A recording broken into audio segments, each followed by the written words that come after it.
Hello everyone, welcome to my channel. आज हम लोग स्टार्ट करने वाले हैं चैप्टर नंबर 7 ज्योग्राफी का, जिसका नाम है human environment, settlement, transportation and communication. Settlement क्या होता है? जहाँ पे लोग अपना घर बनाकर रहने लग जाते हैं। पहले के लोग क्या करते थे? ट्रीज़ पे रह लेते थे, केव्स पे रह लेते थे। उनको अलग अलग जगह, वो लोग एक जगह में नहीं रहते थे, अलग अलग जगह जाते थे।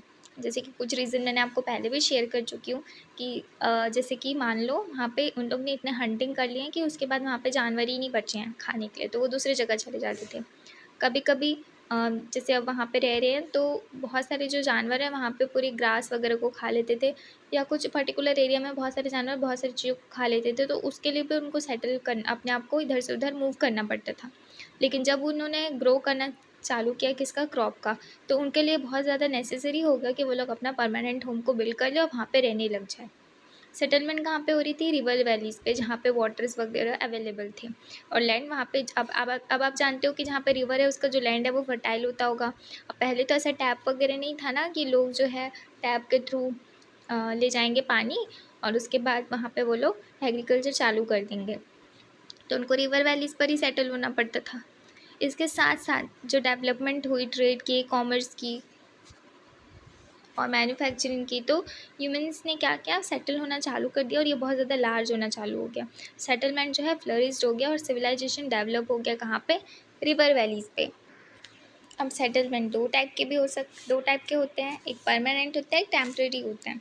परमानेंट से आप समझ ही रहे होंगे, जहाँ पे लोग अपना घर बनाकर परमानेंटली सेटल हो जाते हैं उसको परमानेंट सेटलमेंट्स बोलते हैं। अब टेम्परेरी क्या हो गया? जहाँ पे लोग थोड़े दिन के लिए रहते हैं, शॉर्ट टाइम ऑफ पीरियड्स के लिए रहते हैं।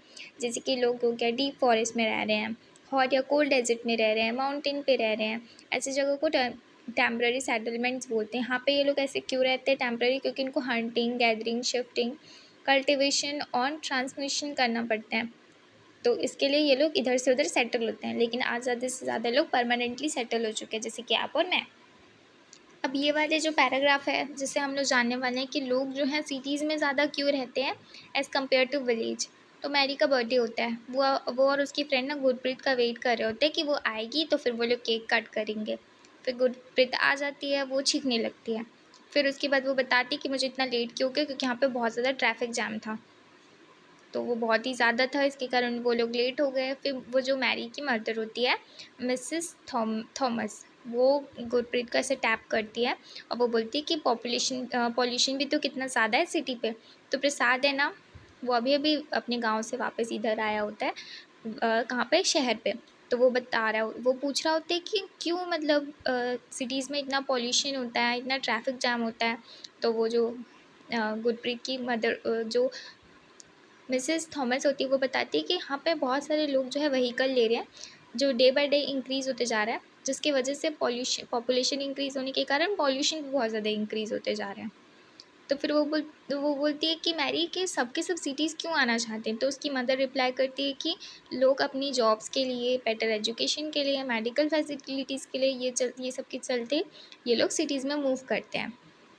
फिर उसके बाद क्या होता है कि वो जो अ, थॉमस होती है, वो बोलती है कि अम, इसीलिए बहुत सारे फिर वो बोलती है कि मैरी, कि फिर ये सारे लोग जब यहाँ आ जाएंगे तो सबके सब रहेंगे कहाँ?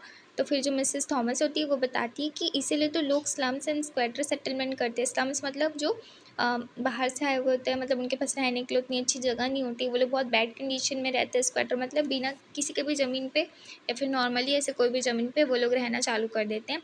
अनहाइजेनिक वे से वो लोग रहना चालू कर देते हैं। ना उनके पास कोई पावर होती है, power in the sense electricity, water supply भी नहीं होता, बहुत सारी प्रॉब्लम होती है। फिर वो बताता है प्रसाद कि मेरा विलेज इतना ज़्यादा बड़ा तो नहीं है, वहाँ पे सिनेमा हॉल्स भी नहीं है इतने अच्छे स्कूल भी नहीं है, हॉस्पिटल भी नहीं है, बट फिर भी हम लोग के पास बहुत बड़ा स्पेस है जिसमें हम लोग बहुत फ्रेश एयर को ब्रीथ कर सकते हैं। लेकिन जब मेरे ग्रैंडफादर बहुत ज़्यादा बीमार पड़ गए थे तो हमें उन्हें जल्दी में यहाँ सिटी लेकर आना पड़ा था। अब हमको ये वाले पैराग्राफ से क्या समझ में आया? बेसिकली हमें ये समझ में आया कि यहाँ पे दो टाइप के सेटलमेंट्स भी होते हैं। अगर एक एरिया को लेकर बात किया जाए तो रूरल और अर्बन सेटलमेंट, जहाँ पे जो विलेजेस में जो लोग रहते हैं, जो लोग agriculture, fishing, forestry, craft work और ट्रेडिंग में इंगेज होते हैं, वो लोग वहाँ पे रूरल एरिया में रहते हैं मेनली, मतलब ऑलमोस्ट, मतलब जनरली वो लोग कहाँ पे रहते हैं, रूरल एरिया में रहते हैं, और उन्हीं को रूरल सेटलमेंट बोला जाता है। रूरल सेटलमेंट क्या होता है, बहुत ही कॉम्पैक्ट होता है, स्कैटर्ड होता है। कॉम्पैक्ट कैसे कि वो या तो फिर बहुत छोटे एरिया में सबके सब रह रहे होंगे, या फिर बहुत फैला फैला होगा। छोटे एरिया में एक ऐसा एक बस्ती टाइप का होगा, फिर वहाँ पे सब लोग रहेंगे, तो वो एक अपने घर के आसपास में और भी बहुत सारे घर होंगे। ये मेनली फ्लैट लैंड पे होता है, और जो हिल वाले एरिया में सबके सब ऐसे स्कैटर्ड होते हैं। अब वहाँ पे सबके सब ऐसे एक साथ तो बना नहीं सकते ना, मतलब स्लोप्स होता है वहाँ पे, तो जहाँ पे उन लोग को थोड़ा कन्वीनियंट लगता है वहाँ पे वो लोग रह लेते हैं। जैसे कि फॉरेस्ट हो गया, फॉरेस्ट जैसे एरिया में वो लोग ज़्यादातर रहते हैं, जो स्कैटर्ड सेटलमेंट्स होती है। रूरल एरिया में क्या होता है, वहाँ पे लोग ना, उनके पास खुद की चॉइस होती है, मतलब वो लोग जहाँ पे अपना घर बिल्ड करना चाहे वहाँ पे वो लोग कर सकते हैं। वहाँ पे ऐसे मतलब प्रॉब्लम नहीं होती जगह की। ओके, इन रीजन पे जहाँ पे बहुत ज़्यादा हैवी रेनफॉल होती है वहाँ पे वो लोग स्लैंट वाला अपना रूफ बनाते हैं, जिससे पानी जो है फिसल कर चले जाए। जहाँ पे बहुत ज़्यादा पानी गिरती है वहाँ से लोग ज़मीन से थोड़ा ऊंचा ऊंचा घर बनाना चालू कर देते हैं। जो बहुत ही थिक मड वाले जो वॉल बने हुए होते हैं, या फिर जो थैच्ड रूफ वाले होते हैं, वो बहुत कॉमन है कौन से एरिया पे, जहाँ पे बहुत ज़्यादा गर्मी होती होगी। यहाँ पे जो लोकल मटेरियल यूज़ किया जाता है घर बनाने के लिए, वो स्टोन्स हो गया, मड, क्ले और स्ट्रॉ, ये सब सारी चीज़ें जो कंस्ट्रक्ट की जाती है हाउस बनाने के लिए, इन चीज़ों की मदद से। और देखो, टाउन्स ना बहुत ज़्यादा छोटे होते हैं एज़ कम्पेयर टू, अगर हम सिटीज़ की बात करें तो, जहाँ पे लोग एंगेज होते हैं मैन्युफैक्चरिंग में, ट्रेडिंग में और सर्विस में, वहाँ पे लोग अर्बन सेटलमेंट्स करते हैं, क्योंकि वहाँ पे लोग जो हैं सिटीज़ में आ जाते हैं, तो उसे अर्बन सेटलमेंट्स बोला जाता है।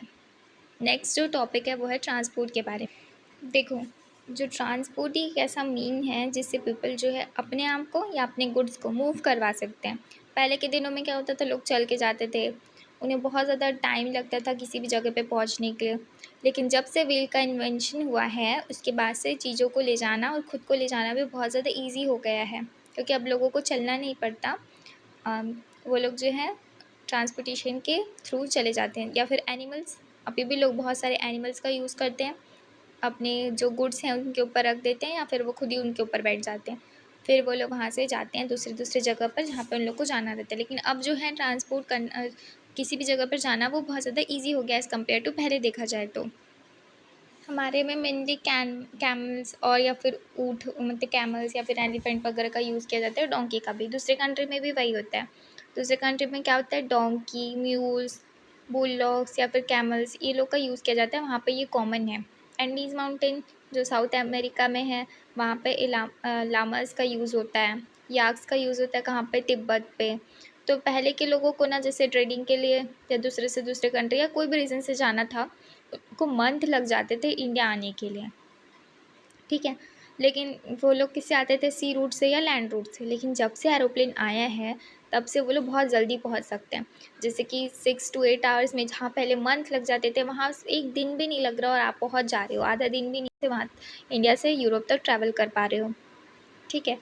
तो मॉडर्न मीन्स ऑफ ट्रांसपोर्टेशन जो है हमारा बहुत ज़्यादा एनर्जी और टाइम जो है सेव करता है। अब ट्रांसपोर्ट की बात करती हैं, तो 4 मीन्स ऑफ ट्रांसपोर्टेशन के बारे में हम कैसे बोल सकते हैं, रेलवेज़, रोडवेज़, वाटरवेज़ और एयरवेज़। फर्स्ट हम लोग रोडवेज़ के बारे में जान लेते हैं।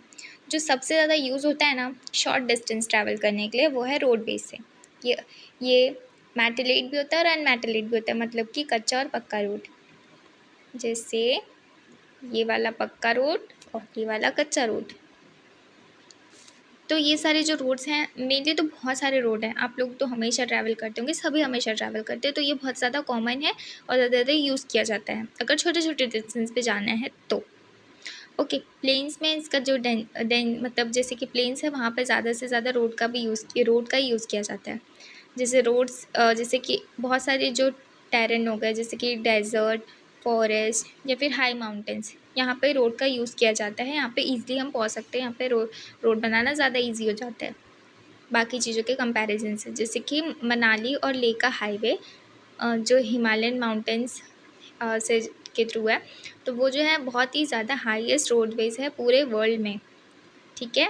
और रोड जो है ऊपर ही नहीं बनाया जाता सॉइल के या फिर कोई लेयर के, उसे जो बनाया जाता है अंदर भी बनाया जाता है, जिसको सबवेज बोलते हैं, और फ्लाईओवर्स भी बनाया जाता है।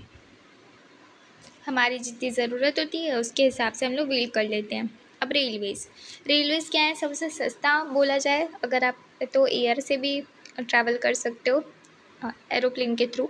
लेकिन अगर सबसे सस्ता, अगर आपको कुछ चीज़ है अगर चाहिए मतलब लॉन्ग डिस्टेंस को ट्रैवल करने के लिए, या फिर बहुत सारा जो अगर आपके पास सामान है बहुत ही सारा अगर आपको लोड करवाना है, तो उसके लिए रेलवेज़ मतलब कि ट्रेन का यूज़ किया जाता है। स्टीम इंजन और इंडस्ट्रियल रिवॉल्यूशन ने बहुत ही ज़्यादा हेल्प किया है रेल ट्रांसपोर्टेशन के डेवलपमेंट को स्पीड करने के लिए। पहले तो स्टीम इंजन चलते थे, लेकिन अभी डीजल और इलेक्ट्रिक इंजन से अ, इसे रिप्लेस कर दिया गया है, किसको, स्टीम इंजन को। अभी तो बहुत सारे सुपर फास्ट ट्रेन्स भी आ रही हैं, जिससे जर्नी और भी ज़्यादा फास्ट होने लग गई है, मतलब हम और भी ज़्यादा जल्दी पहुंचने लग गए हैं जहाँ पे हमें जाना होता है। रेलवे नेटवर्क जो है प्लेन एरिया पे ज़्यादा डेवलप्ड है, लेकिन एडवांस टेक्नोलॉजी और स्किल के चलते बहुत सारे जो माउंटेन ट्रेन है वहाँ पे भी हम रेलवेज़ को ला चुके हैं। ओके, बट ये थोड़े कम है नंबर में, बट स्टिल हमने कोई कोई एरिया में रेलवेज़ को ला दिया है। प्लेन एरिया की नहीं बात कर रही हूँ मैं, लेकिन फिर भी इंडियन रेलवे नेटवर्क जो बहुत ही ज़्यादा वेल डेवलप्ड है और ये एशिया का सबसे लार्जेस्ट है। नेक्स्ट है वाटरवे। पहले हम जानते हो कि राजा महाराजाओं के टाइम में भी लोग जो हैं वाटरवेज से ट्रैवल करते थे, या फिर कोई उनको सामान पहुंचाना होता था तो वो वाटरवेज के थ्रू ही पहुंचाते थे। तो वाटरवेज बहुत ज़्यादा पुराना है, ये चीपेस्ट भी है, और ये बहुत ज़्यादा लॉन्ग डिस्टेंस पे जा सकती है, बहुत सारे हैवी बल्क गुड्स को लेकर जा सकती है ये बहुत ही लॉन्ग डिस्टेंस पे। और यहाँ पे मेनली टू टाइप्स के वाटरवेज हैं, जैसे कि इनलैंड वाटरवेज वेज और सी रूट्स। जो नेविगेबल रिवर्स या फिर जो लेक्स होते हैं जहाँ पे थोड़े थोड़े कम, जैसे कि इंडिया में ही जाना है तो वहाँ पे ये बहुत ज़्यादा इंपॉर्टेंट हो जाते हैं, जैसे Ganga Brahmaputra river system, lake हो गया नॉर्थ अमेरिका का, या फिर जो रिवर नाइल हो गया अफ्रीका का। तो मतलब थोड़ा मतलब ये जो इनलैंड वाला है वो यहाँ पे यूज़ होता है। और सी रूट और ओशियानिक रूट कहाँ पे यूज़ होते हैं, यहाँ पे मोस्टली जब वहाँ पे यूज़ होते हैं जहाँ पे ट्रांसपोर्टेशन करना पड़ता है मर्चेंडाइज का, और गुड्स को ट्रैवल करवाना पड़ता है कहाँ से, मतलब लोड करवा के कहीं पे ले जाना होता है one country to another country पे। ये जो रूट्स है कनेक्टेड होते हैं पोर्ट से। जो इंपॉर्टेंट पोर्ट्स आपको याद रखना है पूरे वर्ल्ड का, वो है सिंगापुर और मुंबई का जो एशिया पे है। मतलब जो इंपॉर्टेंट पोर्ट्स है न्यूयॉर्क और LA north America, Rio de Janeiro south America, और जो है डर्बन एंड कैपटाउन अफ्रीका में जो है, Sydney Australia, London Rotterdam Europe में। तो ये कुछ इंपॉर्टेंट पोर्ट्स हैं। नेक्स्ट है एयरवेज। अब एयरवेज जो सबसे ज़्यादा फास्टेस्ट है, जैसे कि अभी हमने देखा कि कहाँ कहीं पे मंथ लग जाते थे, तो एयरवेज के चलते हैं वहाँ पर 6 से 8 आवर्स में ही हम लोग अपना यूरोप से इंडिया तक का डिस्टेंस ट्रैवल कर सकते हैं। लेकिन ये सबसे ज़्यादा एक्सपेंसिव भी है, क्योंकि यहाँ पे बहुत ही हाई कॉस्ट ऑफ फ्यूल लग जाते हैं, फ्यूल बहुत ज़्यादा लगते हैं इसमें, और इसकी जो कॉस्ट है बहुत ज़्यादा हाई होती है। ये कब डेवलप हुआ था, 20th सेंचुरी में। ये बहुत ही एक्सपेंसिव है जैसे कि मैंने अभी बताया, और इससे जो है जैसे कि बहुत सारा जैसे कि, लेकिन ये कभी कभी अफेक्ट होता है किससे, बैड वेदर और फॉग या फिर स्टॉर्म्स होकर, तो इससे ये थोड़ा थोड़ा अफेक्ट होता है। लेकिन ये मतलब जैसे कि जो एरिया पे अपन नहीं जा सकते, जैसे कि कहीं पे बाढ़ आया तो हमें उन्हें रेस्क्यू करना है, या फिर हमें उन्हें खाना पहुंचाना है, पानी पहुंचाना है, या फिर मेडिसिन पहुंचाना है, तो हम इस हेलीकॉप्टर के थ्रू भेज सकते हैं। जहाँ पे पहाड़ जैसे एरियाज़ हो गए, बहुत ऊंचे ऊंचे या बहुत अलग अलग टाइप के जो लैंडफॉर्म हो गए, जहाँ पे रेलवेज़ या फिर रोडवेज़ नहीं जा सकते, वहाँ पे एयरवेज़ बहुत ज़्यादा यूज़फुल होते हैं। कुछ इंपॉर्टेंट एयरपोर्ट्स हैं, Delhi, Mumbai, New York, London, Paris, Frankfurt and Cairo का। अब नेक्स्ट हमारा टॉपिक है कम्युनिकेशन के बारे में। अब कम्युनिकेशन क्या है, कम्युनिकेशन के बिना तो हम रह ही नहीं सकते हैं। अब मैं और आप बात कर रहे हैं, तो उसके लिए भी हम एक फ़ोन का यूज़ कर रहे हैं, नेट का यूज़ कर रहे हैं। आप जिसमें भी देख रहे होंगे ये वीडियो, तो फिर हम इस चीज़ का यूज़ कर रहे हैं, मतलब हम अपना मैसेज दूसरे तक पहुंचाने के लिए जिस टेक्नोलॉजी का यूज़ होता है उसे हम कम्युनिकेशन बोलते हैं। जैसे जैसे ह्यूमन इन्वॉल्व हो रहे हैं, बहुत ज़्यादा डेवलप कर रहे हैं, तो उन्होंने बहुत ही फास्ट मोड और न्यू न्यू टाइप की डिवाइसेस बनाना चालू कर दिए हैं कम्युनिकेशन के लिए। जितना एडवांसमेंट आ रहा है कम्युनिकेशन में, उतना ही इन्फॉर्मेशन हमारा पूरे वर्ल्ड से आते जा रहे हैं। ओके, जैसे कि डिफरेंट मोड्स ऑफ कम्युनिकेशन में हम जानते हैं कि अगर हमें एजुकेशन के बारे में हो गया या फिर एंटरटेनमेंट के बारे में हो गया, ये सब भी हमें प्रोवाइड किया जाता है जितना जितना डेवलपमेंट हो रहा है, मोड्स ऑफ कम्युनिकेशन, एडवांसमेंट आ रही है in the field of communication. Okay, हमें किसके किसके थ्रू पता चलता है, जैसे कि न्यूज़पेपर कम्युनिकेशन का एक पार्ट हो गया, रेडियो सॉरी टाइप हो गया, रेडियो, टेलीविज़न, हम इससे बहुत सारे लोगों से कनेक्ट कर सकते हैं। ओके, इसलिए इसे मास मीडिया कहा जाता है। हम एक मैसेज बहुत सारे लोगों तक पहुंचा सकते हैं न्यूज़पेपर, टेलीविज़न, रेडियो के थ्रू, से हम लोग मास मीडिया बोलते हैं। जब से सैटेलाइट आया है ना, तो कम्युनिकेशन और भी ज़्यादा फास्टर हो गया। जैसे कि अगर हमें ऑयल एक्सप्लोरेशन या फिर फॉरेस्ट का सर्वे करना है, अंडरग्राउंड वाटर, मिनरल, या फिर फोरकास्ट या फिर डिज़ास्टर वार्निंग, ये सब हमें सैटेलाइट से आराम से मिल जाता है। और तो और हमें इलेक्ट्रॉनिक मेल्स या फिर ईमेल्स, ये भी इंटरनेट के थ्रू बड़े आराम से मिल जाता है। वायरलेस जो टेलीफोन वायरलेस जो टेलीफोनिक कम्युनिकेशन हो गया, हम सेलुलर फ़ोन से कर लेते हैं, वो बहुत ही इस जनरेशन में तो ये और भी ज़्यादा पॉपुलर है। इंटरनेट हमें पूरे वर्ल्ड वाइड की इन्फॉर्मेशन और इंटरेक्शन कराने के साथ साथ हमारी लाइफ को और भी ज़्यादा कंफर्टेबल बना देती है।